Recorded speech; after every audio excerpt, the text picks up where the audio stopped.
Hello and welcome. You're on Friday Double Bill, India's first full-length film review show. Usually this is what we try to do, is basically watch a movie, hopefully, before it releases and tell you whether we think it's a Dekho or Pheko in the theatre. But this week is a different week because we watched a movie on a Friday, but we loved it so much that we're starting the show with it. Tell us more about it, Fahad. Exactly. Well, Yash Raj has a policy of not showing films before Friday, and therefore we're bringing you our review of Dum Lagake Haisha, which released last weekend.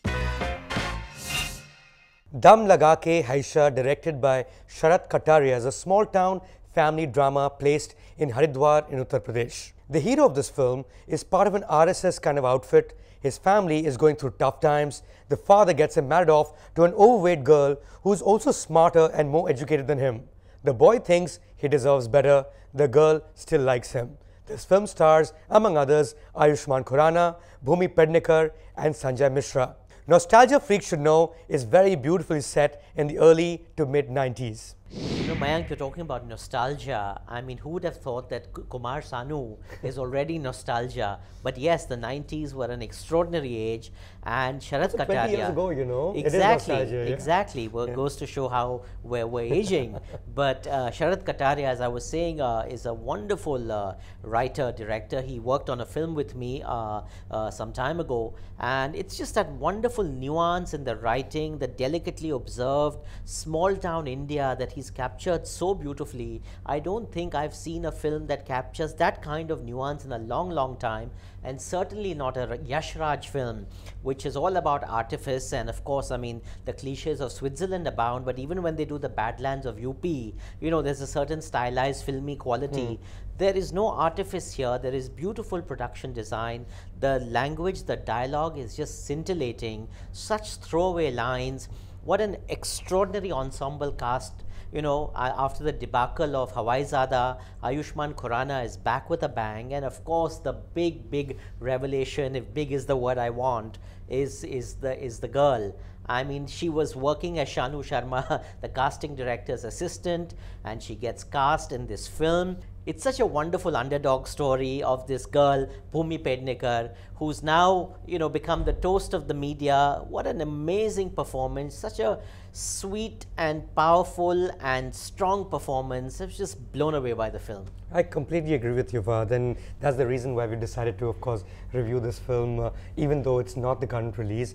Lots of reasons. One, I'm not too sure if Yash Raj is the way they used to be before. I think they are the top-notch film producers in India right now because of the kind of diverse kind of films that they tend to make, and this is it.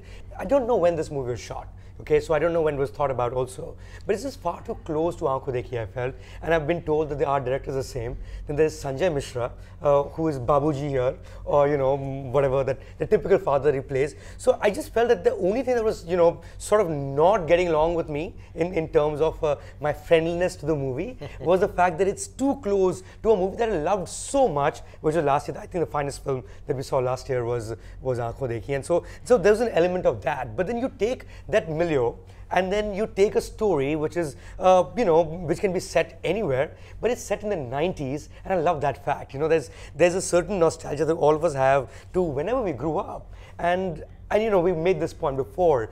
It's about technology to some extent now, because you know, I remember a time when we used to do cassettes, okay, and we used to gift each other cassettes with the best songs that, you know, we think, and you know, especially when you were like dating someone, that's what you gave them, your best songs ever. And here's this guy who's the lead character. He runs a store that does exactly that, does assortment tapes, and that's so beautiful because we've forgotten the time. That it's completely illegal is just part and Doesn't parcel matter. of the thing. This is classic South, you know, small town India, and this is it, and the advent of the CD and the amazement and the horror of these people who, you know, invested their life savings in a tape business, and then you realize it's like people who have, you know, VHS libraries and suddenly realizing, oh my God, we're out of business today. Everything now, right? And that's what technology does to you. It just changes every few years, and therefore in some form or the other you can define the times you lived in depending on exactly what technology we use. And hey, we were in the tape time, huh?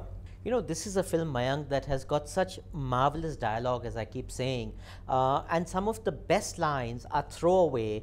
They are actually even off camera. There's one where the character has so-called attempted suicide, and the police come because it's a police case.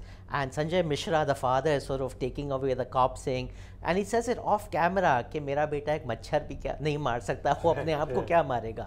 Now you just have to pick it up. It's almost in the background, but these kind of really scintillating, wonderfully throwaway lines. Is there what I hate called nuance, but hey, yeah, it really applies here. No, and I mean, there's again an amazing scene between the mother and the bua who are lying on khatiyas outside, and obviously their son and daughter-in-law are now consummating their marriage, right. Or so they think.